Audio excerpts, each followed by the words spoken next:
सबको जय मसीह की। मेरे भाई मेरे बहनों, अगर आप चाहते हैं कि परमेश्वर आपको बुद्धि दे, परमेश्वर आपके घर में शांति दे, परमेश्वर आपके ज़रूरतों को पूरा करे, परमेश्वर आपको एक ऐसा ज्ञान दे जिस ज्ञान से परमेश्वर की इच्छा को पूरी कर सके, तो बने रहे इस वीडियो में अंत तक। कुछ ऐसे वचन लेकर आया हूँ, ये वचन आपको बहुत ज्ञान देगा। तो आइए ये प्यारा सा वीडियो को शुरू करते हैं। कहते हैं कि जब हम परमेश्वर में चलते हैं तो कैसे चलते हैं? एक दीनता के साथ साथ कैसे एक पवित्रता से, तब जाकर हमारे जीवन में आशीष मिलता है। अगर कोई व्यक्ति परमेश्वर में लाख चले और उसके अंदर पवित्रता ना हो, उसके अंदर दीनता ना हो, उसके अंदर परमेश्वर का प्रेम ना हो, तो कभी आशीष नहीं पा सकता। मेरे भाई मेरे बहनों, एक वचन देखेंगे, नीति वचन 18 में लिखा हुआ है। क्या लिखा हुआ है? प्यारा वचन, आइए पढ़ते हैं। जो दूसरों से अलग हो जाता है वो अपनी इच्छा पूरी करने के लिए ऐसे करता है। हालेलुया, ये बात बिल्कुल राइट कह रहा है परमेश्वर का वचन। अगर कोई व्यक्ति एक दूसरे से अलग हो रहा है तो अपनी इच्छा पूरी करने के लिए ही अलग होता है। उससे क्या होता है? उससे उसको बैर होता है, उससे वो उसको देखकर जलता है। वो चाहता है कि मैं उससे अलग हो जाऊं, तो अपनी इच्छा पूरी करना चाहता है। वचन ये कह रहा है, बिल्कुल सत्य वचन कह रहा है। और आगे कह रहा है, और सब प्रकार की खरी बुद्धि से बैर करता है। हालेलुया, जो बात हम बोले वही कह रहे हैं मेरे भाई मेरे बहनों। और इसी में दूसरे में लिख रहा है कि मूर्ख का मन समझ की बातों में नहीं लगता। हालेलुया, ये बात बिल्कुल राइट कहा गया है। अगर कोई व्यक्ति को लाख समझाया जाए कि आप परमेश्वर में चले, परमेश्वर के वचन को सुनो, लेकिन अगर वो मूर्ख है, परमेश्वर को नहीं जानता है, वो कितना भी आप उसके सामने परमेश्वर के वचन को बता दो, लेकिन उसका कदर जीरो रहेगा। तो हमको अपने जीवन में मूर्ख न बनना है। हमको परमेश्वर के वचन को एक क्या ज्ञान की तरह लेना है। जो इसको लेगा उसके जीवन में बहुत सारी आशीषें मिलेगी।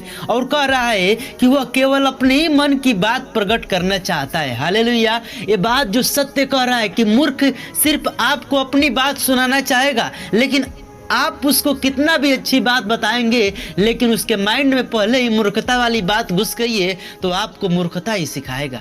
मेरे भाई मेरे बहनों, मैं सीधा सीधा हर एक वचन में बोलता हूँ कि जो नॉलेज परमेश्वर के प्रति जिसको है, उसके पास बेस्ट नॉलेज है। वो जो भी जिसको बताएगा वो अपने जीवन में कुछ ना कुछ आगे तरक्की करेगा। लेकिन अगर कोई व्यक्ति मूर्ख के बातें सुने, उसके मूर्ख के रास्ते पर चले, तो अपने जीवन में एक ऐसे जगह पर जाकर गिरेगा जहां उसको उठाने वाला कोई न रहेगा। लेकिन आगे क्या कह रहा है? जहां दुष्टता आती है वहां अपमान भी आता है, और निराधार के साथ निंदा आती है। हालेलुया, और मनुष्य के मुंह के वचन गहीरा जल और उमड़ने वाली नदी बुद्धि के सोते। हालेलुया, मेरे भाई मेरे बहनों, ध्यान से मेरे बात को सुनना। ये जो वचन है ना खुदा का, ये हमको क्या करता है? बुद्धि देता है। ये जो वचन है ना हमको क्या करता है? हमारा उद्धार करता है। ये जो वचन है ना हमको स्वर्ग में जाने का रास्ता बताता है। और यही है वचन जो हमको पाप से छुटकारा देता है। मेरे भाइयों मेरे बहनों, हमको वचन का कभी भी निरादर नहीं करना है। वचन को हमेशा इज्जत से पढ़ना है। वचन का इज्जत करेंगे तो परमेश्वर का इज्जत करेंगे। और वचन को हमेशा अपने हृदय में रखना है। परमेश्वर ने कहा कि ठट्ठा करने वालों की मंडली में न बैठना, तो हमको बिल्कुल नहीं बैठना है।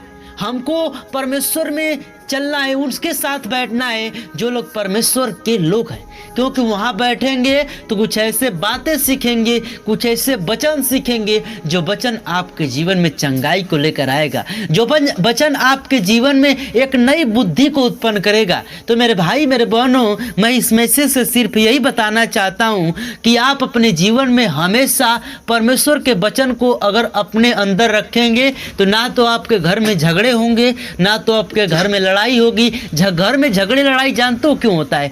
क्योंकि एक दूसरे के बातों को कोई क्षमा नहीं करता है। परमेश्वर ने कहा कि क्षमा करना सीखो। कोई बोला मैं भी बोलूँगा, इससे क्या होता है? घर में झगड़े लड़ाई होते हैं। लेकिन जो व्यक्ति परमेश्वर के प्रेम को समझ जाएगा, उसके जीवन में और उसके घर में बहुत सारे शांति आएगा।